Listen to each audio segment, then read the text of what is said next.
الحمد للہ رب العالمین، الصلاۃ والسلام علی رسولہ الکریم، اما بعد۔ لائق صد احترام حاضرین و حاضرات، ناظرین و ناظرات، آج کی ہماری گفتگو کا موضوع ہے فرضیت حج، یعنی ایک مسلمان مرد و عورت پر حج کب اور کن کن صورتوں کے پائے جانے کی وجہ سے فرض ہو جاتا ہے۔ حاضرین محترم، حج کی فرضیت کا ایک ہی سبب ہے اور وہ سبب ہے استطاعت، یعنی کسی شخص کا بیت اللہ شریف تک پہنچنے پر قادر ہو جانا۔ تو جب کوئی شخص اللہ تعالیٰ اس کو اتنا مال دے کہ وہ بیت اللہ تک پہنچنے کی طاقت حاصل کر لے، تو اس سبب کے پائے جانے سے اس پر حج فرض ہو جاتا ہے۔ قرآن کریم نے، یا اسی کو ہی صاحب استطاعت کہا جاتا ہے، قرآن کریم نے اس بات کو یوں بیان کیا، وَلِلَّهِ عَلَى النَّاسِ حِجُّ الْبَيْتِ مَنِ اسْتَطَاعَ إِلَيْهِ سَبِيلًا، اور اللہ کے لیے لوگوں پر بیت اللہ کا حج فرض ہے اس شخص پر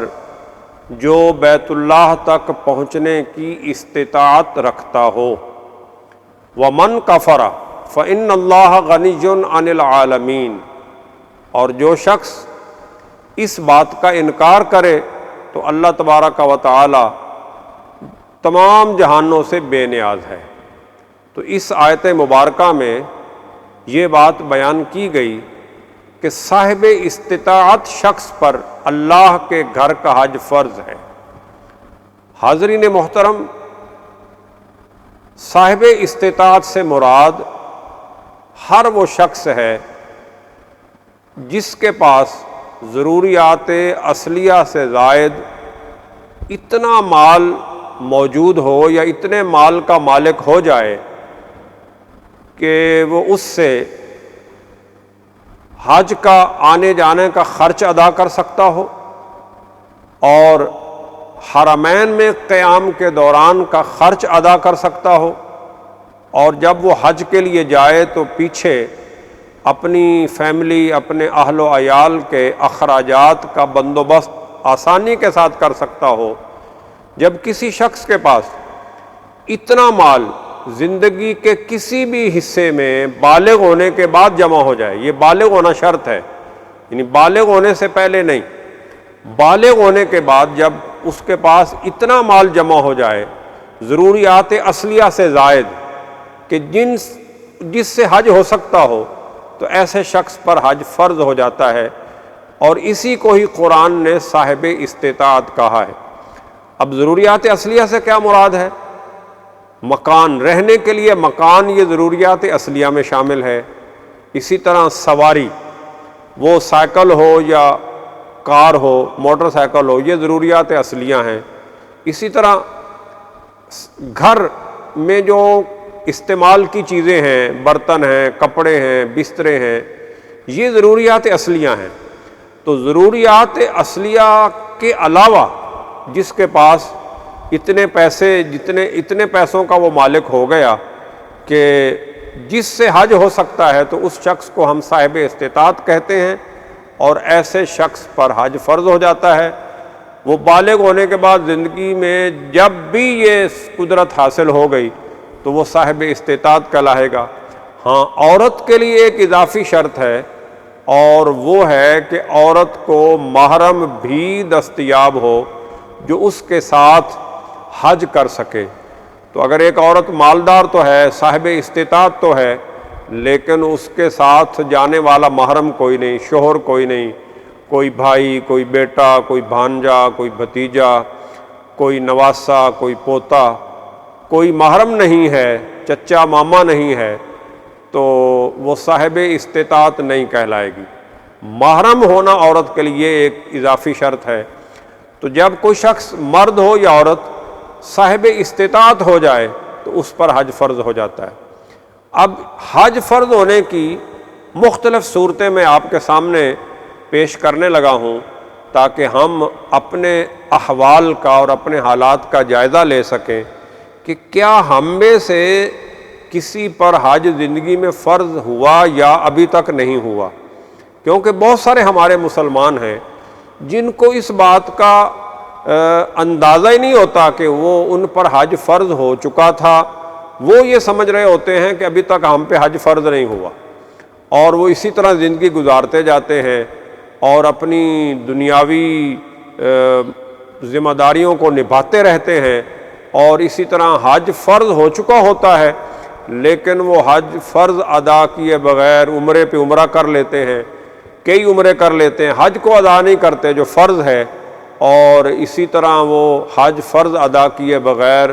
دنیا کو خیر آباد کہہ کے اگلی دنیا میں آباد ہو جاتے ہیں۔ تو وہ ایک فرض کے تارک ہونے کی وجہ سے گناہ گار، اللہ کے مجرم ہونے کی صورت میں موت آتی ہے انہیں، اور وہ گناہ گار مرتے ہیں۔ تو اس گفتگو میں ہم اس بات ان صورتوں کا جائزہ لیں گے کہ جن میں ہم اپنے آپ کو دیکھ سکیں کہ ہم میں سے کس پر حج ابھی تک فرض ہوا ہے اور کس پر ابھی تک حج فرض نہیں ہوا۔ حاضرین محترم، حج کے فرض ہونے کی صورتوں میں ایک صورت بڑی سادہ اور بڑی آسان سی ہے، اور وہ ہے تجارت کا مال تجارت۔ یعنی ایک بندہ وہ تجارت کرتا ہے اور اس کے پاس تجارت کا جو مال ہے اس کی مالیت اتنی ہے کہ ان پیسوں سے حج ہو سکتا ہے۔ فرض کریں حج پر جو خرچ آتا ہے وہ 15 لاکھ ہے، یعنی حکومت نے حج کے لیے 15 لاکھ کی مالیت مقرر کر دی کہ جو درخواستیں جب حکومت لیتی ہے تو وہ کہتے ہیں جی پیچھے یہ تو آپ کو پتہ ہے سال بہ سال بڑھتی رہتی ہے، کسی زمانے میں 1,00,000 روپیہ تھی، پھر 2 ہو گئی، پھر 3 ہو گئی، پچھلے سالوں میں 10 لاکھ تھی، پھر 11 ہو گئی، اب وہ 15 لاکھ کے راؤنڈ اباؤٹ چل رہی ہے۔ تو اب ایک بندہ وہ تجارت کرتا ہے، یعنی اس نے دکان ڈال رکھی ہے کپڑے کی، جوتے کی، پرچون کی، اب اس کی دکان کے اندر جو سامان پڑا ہے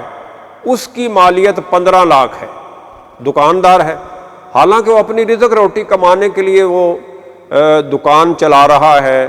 کپڑے بیچ رہا ہے، لیکن اس کپڑوں کی، اس دکان میں رکھے ہوئے مال تجارت کی اور نقدی کی جو سب کو جمع کیا جائے تو وہ 15 لاکھ بنتی ہے، اور 15 لاکھ ہی حج کا خرچ ہے فرض کریں، تو ایسے شخص پر حج فرض ہو گیا۔ شریعت کہتی ہے کہ وہ شخص جو ہی حج کے لیے حکومت درخواستوں کو مانگے یا جو ہی شوال ذی قعدہ کے دن آئیں وہ حکومت سے اجازت لے کے یا متعلقہ محکموں سے اجازت لے کے حج کرے، کیونکہ اس پہ حج فرض ہو گیا ہے۔ اگر وہ صاحب استطاعت ہونے، یعنی اس کے پاس اس کی دکان میں مال تجارت کے اتنے پیسے جمع ہو گئے کہ جن سے اس پر حج ہو سکتا تھا، اب وہ اگر حج نہیں کرتا، وہ اپنی دکان میں مگن ہے کہ ابھی دکان کو، کاروبار کو مزید ترقی دے لوں، شادی کر لوں، بچے جوان ہو رہے ہیں ان کی تعلیم کا اخراجات ادا کر لوں، ان کی شادیاں کر لوں، یعنی وہ دنیاوی ذمہ داریوں میں الجھا رہتا ہے اور حج کی طرف متوجہ نہیں ہوتا، حالانکہ جب اس کی دکان میں اتنا مال یا اتنے پیسے آ گئے تھے کہ جن سے حج ہو سکتا تھا تو وہ صاحب استطاعت ہو گیا۔ جب وہ صاحب استطاعت ہو گیا تو اس پر حج فرض ہو گیا، اس پر لازم تھا کہ وہ جو ہی آگے فرضیت، یعنی اس پر حج فرض ہو جانے کے بعد جو ہی حکومت درخواستیں مانگے اس پر لازم تھا کہ وہ درخواست دیتا، حج کے لیے جاتا یا پھر کوشش کرتا اور حج کے لیے پہنچتا۔ تو اس نے اگر نہیں کیا تو وہ گناہ گار ہے، اور خدا نہ خواستہ اگر اس کی وفات ہو گئی تو وہ تارک فرض فوت ہوگا اور گناہ گار ہونے کی حالت میں اس کی موت واقع ہوئی۔ حج کے فرض ہونے کی صورتوں میں ایک صورت یہ بھی ہو سکتی ہے، ہمارے درمیانے درجے کے گھروں میں یہ بات عام ہوتی ہے کہ جب بچی جوان ہو جاتے ہیں، شادی کے قابل ہو جاتے ہیں، شادی کی عمر کو پہنچ جاتے ہیں، تو والدین جو غریب گھرانوں کے، درمیانے درجے کے گھرانوں کے والدین ہیں، انہیں بچوں کی شادیوں کی فکر ہوتی ہے، تو وہ پھر بچوں کی شادیوں کے لیے پیسے جمع کرنا شروع کرتے ہیں، کوئی کمیٹی ڈال لی، کوئی پیسے ویسے سائڈ پہ رکھتے رہے۔ اب اگر کسی نے اپنے بچے یا بچی کی شادی کے لیے، یا وہ جس نے شادی کرنی ہے اس نوجوان لڑکے یا لڑکی نے اپنی ہی شادی کے لیے پیسے جمع شروع کر دیے، اب وہ جمع کرتا رہا تاکہ وہ پیسے 15 لاکھ فرض کریں، میں 15 لاکھ بار بار بول رہا ہوں، یہ کوئی فکس فگر نہیں ہے، اس میں کمی بیشی زمانے اور سال بہ سال ہوتی رہتی ہے۔ اس کے پاس اتنے پیسے جمع ہو گئے، حالانکہ مقصد اور پرپز کیا تھا؟ شادی کے لیے پیسہ اکٹھا کرنا۔ اس کے پاس اتنے پیسے جمع ہو گئے کہ جن پیسوں سے حج ہو سکتا ہے، یعنی آنے جانے کا خرچ اور اہل و عیال کا نفقہ ادا کرنے پر وہ قادر ہو گیا ہے، تو جس ٹائم پہ، جس گھڑی، جس لمحے اس کے پاس شادی کے لیے جمع کیے گئے پیسے اتنے ہو گئے کہ ان سے حج ہو سکتا ہو، تو شریعت کہتی ہے کہ شادی وہ بعد میں کرے، پہلے اس پہ حج فرض ہو گیا، پہلے وہ حج کرے اور حج کرنے کے بعد پھر شادی کی تیاری کرے اور شادی کے لیے پیسہ جمع کرے۔ اور اگر وہ کہتا ہے کہ پہلے تو شادی کریں گے اور بعد میں دیکھیں گے، خدا نہ خواستہ اس نے شادی کر لی اور شادی کے بعد اس کی موت واقع ہو گئی حج کرنے سے پہلے، یعنی حج زندگی میں نہ کر سکا جبکہ حج اس پہ فرض ہو گیا تھا، تو ایسا مرد و عورت بھی فرض کا، حج جو فرض تھا اس فرض کا تارک فوت ہوا اور گناہ گار ہونے کی حالت میں اس کی وفات ہوئی۔ جیسے تارک نماز بے نمازی فوت ہو جائے تو وہ گناہ گار ہے اور عذاب کا مستحق ہے، تو ایسے ہی اگر کوئی شخص حج فرض ہو جائے اور پھر وہ اس کو ڈیلے کرتا رہے، کہے گا کوئی نہیں بڑھاپے میں دیکھیں گے، کر لیں گے، جس نے اس کو لیٹ کر دیا، تاخیر کر دی، پھر زندگی نے وفا نہ کی اور حج کرنے کا موقع نہ ملا، تو وہ بھی تارک صلاۃ کی طرح تارک حج فوت ہوا اور وہ گناہ گار فوت ہوا اور اللہ کے عذاب کا مستحق فوت ہوا۔ ہاں اللہ کی رحمت اسے اپنے جلو میں لے لے، اسے بخش دے تو وہ اس کی عطا اور مہربانی ہے، لیکن بہرحال وہ تارک حج فوت ہوا ہے۔ اسی طرح حج کے فرض ہونے کی صورتوں میں ایک صورت ہمارے ہاں یہ بھی ہو سکتی ہے کہ ہمارے ہاں یہ بات چلتی ہے کہ ہم جو لوگ کرائے کے گھروں میں رہ رہے ہیں یا جن کے پاس چھوٹا مکان ہوتا ہے، وہ ذرا کھلا اور بڑا، یا بچوں کو مکان بنانے کے لیے، بنا کر دینے کے لیے پیسے جمع کرنا شروع کر دیتے، تو وہ جی پیسے جمع ہو رہے ہیں کس کے لیے؟ مکان بنانے کے لیے، کمیٹیاں ڈالی جا رہی ہیں اور طریقے سے پیسہ پس انداز کیا جا رہا ہے۔ اب ایک بندہ پیسے پہ پیسہ جمع کیے جا رہا ہے، مقصد جذبہ کیا ہے کہ میں جی مکان بنا سکوں۔ اب وہ پیسے جمع کرتے کرتے اتنے جمع ہو گئے جن سے حج ہو سکتا ہے، تو اس بندے کو بھی ہم صاحب استطاعت کہیں گے، وہ بھی صاحب استطاعت ہو گیا، اور صاحب استطاعت کا مطلب ہے اس پر بھی حج فرض ہو گیا۔ شریعت یہ تقاضا کرتی ہے کہ جب اس پہ حج فرض ہو جائے تو پہلی فرصت میں وہ حج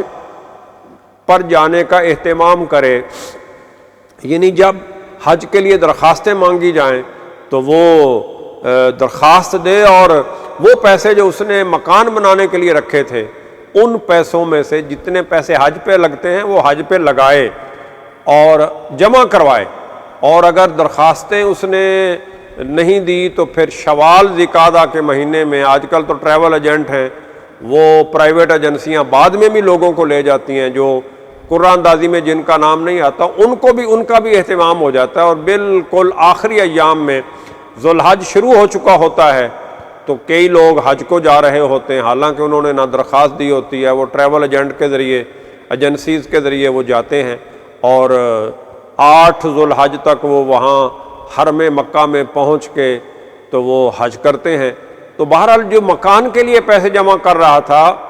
پیسے اتنے جمع ہو گئے کہ ان سے مکان تو نہیں بن سکتا تھا لیکن حج ہو سکتا تھا،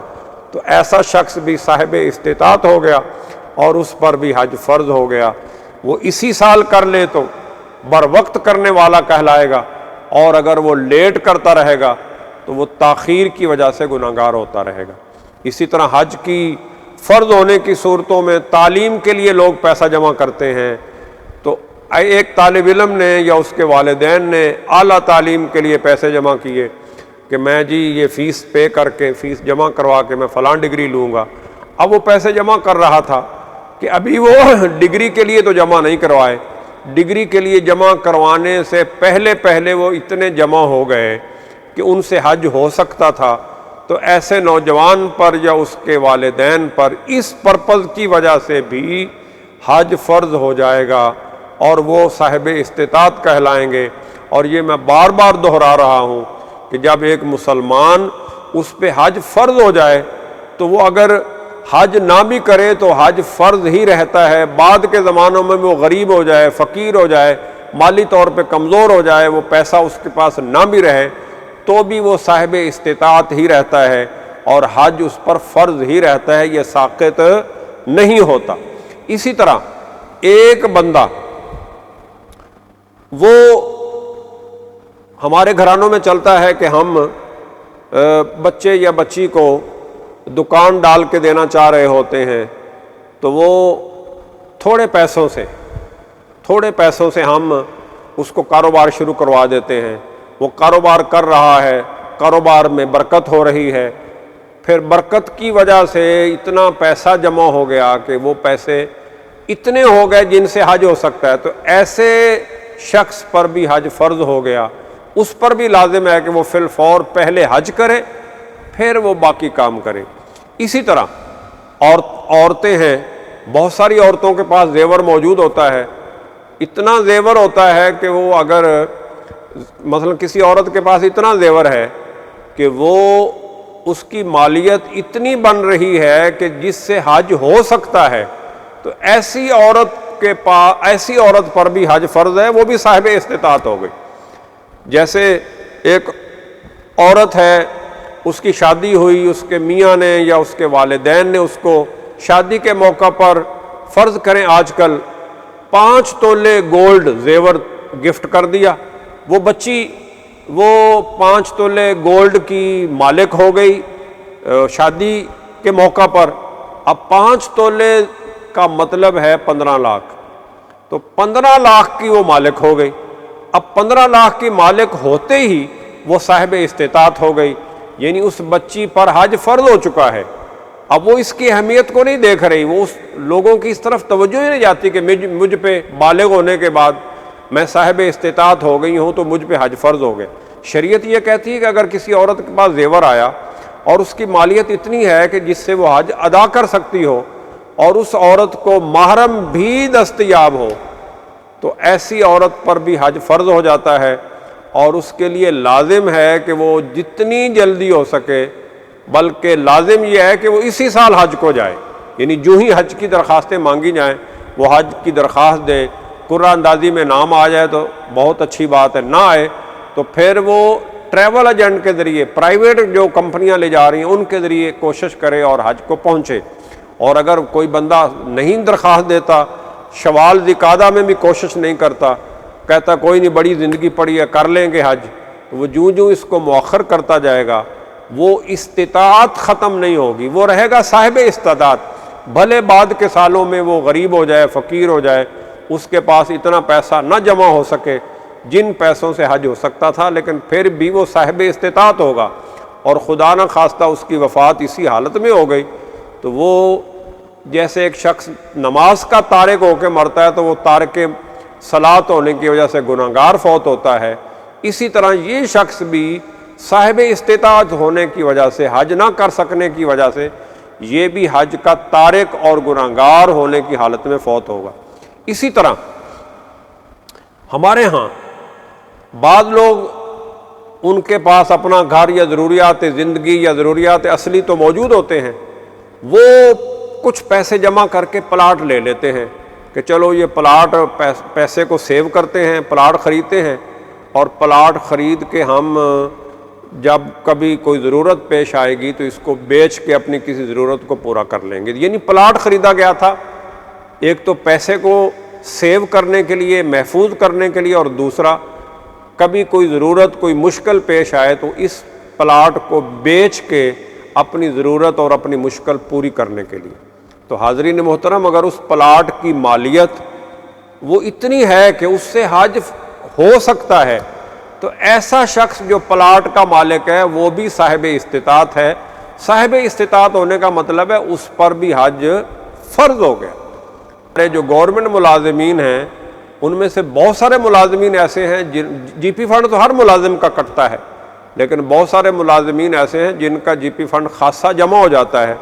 اگر کسی گورنمنٹ ملازم کا جی پی فنڈ وہ کٹتا رہا اور وہ اتنا جمع ہو گیا کہ وہ اس سے حج ہو سکتا ہے، تو ایسا شخص بھی صاحب استطاعت ہو گیا اور اس پر بھی حج فرض ہو گیا، اور اس پر لازم ہے کہ وہ اپنا جی پی فنڈ نکلوائے اور جلدی سے جلدی اس فرض کی ادائیگی کے لیے حج جا کر کرے۔ وہ چاہے وہ جی پی فنڈ نکلوا کے اپنے کسی اور کام میں لگا لے، تب بھی وہ صاحب استطاعت ہی رہے گا، اور اگر وہ حج نہیں کرتا تو وہ پھر گناہگار ہونے اور تارک حج ہونے کی حالت میں اس کی وفات ہوگی اور وہ اللہ کے نافرمان شمار ہوگا۔ تو یہ مختلف صورتیں ہیں۔ اسی طرح ریٹائرمنٹ پہ ہمارے ملازمین کو پیسہ ملتا ہے، اور بعض اوقات اتنا ملتا ہے کہ وہ اس کی مالیت اتنی ہوتی ہے کہ جس سے حج ہو سکتا ہے، لیکن ہم سوچ رہے ہوتے ہیں کہ ریٹائرمنٹ پہ پیسہ ملے گا، ہم اس سے بچے کی شادی کریں گے، ہم اس سے گھر بنائیں گے، ہم اس سے فلاں ضرورت پوری کریں گے، کوئی دکان ڈالیں گے، کاروبار کریں گے۔ یہ ساری چیزیں اپنی جگہ بجا ہیں، لیکن حاضرین و حاضرات، جب اس کے پاس پیسے آ گئے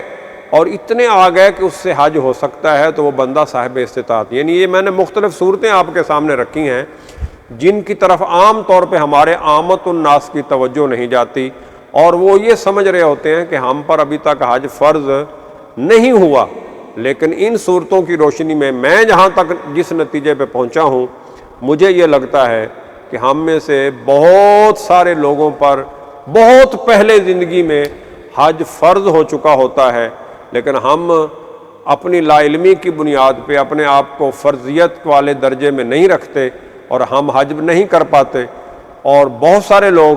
حج فرض ہونے کے باوجود لا علمی کی بنیاد پہ حج کیے بغیر ہی دنیا سے چلے جاتے ہیں۔ اسی طرح ایک یہ بھی غلط فہمی ہے کہ ایک شخص اس نے فرض کریں 2005 میں حج کرنے کا جو خرچ تھا، جو حکومت کا ریٹ تھا، وہ تھا ₹1,00,000۔ اب اس بندے نے کہا اچھا یار ابھی اس سال حج نہیں کرتے، اگلے سال کر لیں گے۔ اب اگلے سال حج کا ریٹ 2,00,000 ہو گیا، اب اس کے پاس 2,00,000 ہے نہیں، اگلے سال 3,00,000 ہو گیا، یعنی وہ بڑھتا رہا۔ تو اس پر حج تو 2005 میں جب حج کی مالیت ₹1,00,000 تھی اور اس کے پاس 1,00,000 تھا، لیکن اس نے حج نہیں کیا، تو اگلے سال وہ مہنگا ہوتا گیا۔ تو اب یہ نہ سمجھے کہ میرے پاس تو استطاعت نہیں ہے، استطاعت اس کو ایک دفعہ مل گئی تھی، ایک دفعہ استطاعت ملنے کی وجہ سے اس پر حج فرض ہو گیا تھا۔ اب اگر وہ نہیں کرتا تو وہ گناہگار ہے۔ فرض کریں اس سال 2025 میں کسی نے حج کی درخواست جمع کروائی اور اس کا قرعہ اندازی میں نام نہیں نکلا، پیسے اس کے پاس تھے، اب اتنے پیسے تھے کہ جس سے حج فرض ہو جاتا ہے، قرعہ اندازی میں نام نہ نکلنے کی وجہ سے وہ حج کو نہ جا سکا۔ اب اگلے سال گورنمنٹ نے اس میں مزید اضافہ کر دیا، لیکن اس کے پاس پیسوں کی کمی واقع ہو گئی، کوئی بیماری آ گئی، کوئی مشکل آ گئی، کوئی پیسے خرچ ہو گئے، اتنے پیسے نہ رہے جن سے حج ہو سکتا ہے۔ تو اب یہ ہمارے ہاں غلط فہمی ہے کہ لوگ کہتے ہیں کہ ہم پہ حج فرض نہیں ہے۔ نہیں، ان پر 2025 میں حج فرض ہو چکا ہے۔ اب جو پیسے کم ہو گئے ہیں انہیں مزید اس میں ڈال کے تو اس بندے کو حج کرنا چاہیے۔ اگر نہیں کرتا، خدا نہ خواستہ حج کیے بغیر فوت ہوتا ہے تو وہ بھی گناہگار اور تارک حج فوت ہوتا ہے۔ تو یہ چند صورتیں آپ کے سامنے میں نے رکھی ہیں۔ انہی صورتوں کا مفہوم جو رسول اللہ صلی اللہ علیہ وسلم نے بیان فرمایا وہ یہ ہے، یعنی جس پہ حج فرض ہو جائے، وَلِلَّهِ عَلَى النَّاسِ حِجُّ الْبَيْتِ کے تحت، پھر وہ حج نہ کرے تو رسول اللہ صلی اللہ علیہ وسلم نے فرمایا فَمَاتَ وَلَمْ يَحُجَّ فَلْيَمُتْ إِنْ شَاءَ يَهُودِيًّا وَإِنْ شَاءَ نَصْرَانِيًّا۔ جو فوت ہو جائے یعنی حج کیے بغیر فوت ہو جائے اور حج نہ کرے تو وہ چاہے یہودی ہو کر مرے یا عیسائی ہو کر مرے، یعنی اسلام کو اس سے کوئی تعلق اور غرض نہیں ہے، وہ جیسے بھی فوت ہو جائے۔ مطلب ہے کہ جو بندہ صاحب استطاعت ہونے کے بعد حج نہیں کرتا، اسلام اس کو کہہ رہا ہے کہ اسلام کو، اللہ کو اس کی کوئی پرواہ نہیں، وہ یہودی ہو کر مرے یا عیسائی ہو کر مرے۔ مطلب ہے جس پہ حج فرض ہوتا ہے پھر بھی وہ حج نہیں کرتا تو اس کے بارے میں امکان ہے نعوذ باللہ من ذالک کہ اس کو موت کے وقت کلمہ نصیب نہ ہو اور اس کے عقائد و نظریات عیسائیوں والے ہو جائیں یا یہودیوں والے ہو جائیں۔ اللہ ہم سب کو اس عظیم فریضہ کو ادا کرنے کی توفیق عطا فرمائے، اللہ ہمیں اس پر قادر فرمائے۔ وآخر دعوانا ان الحمد للہ رب العالمین۔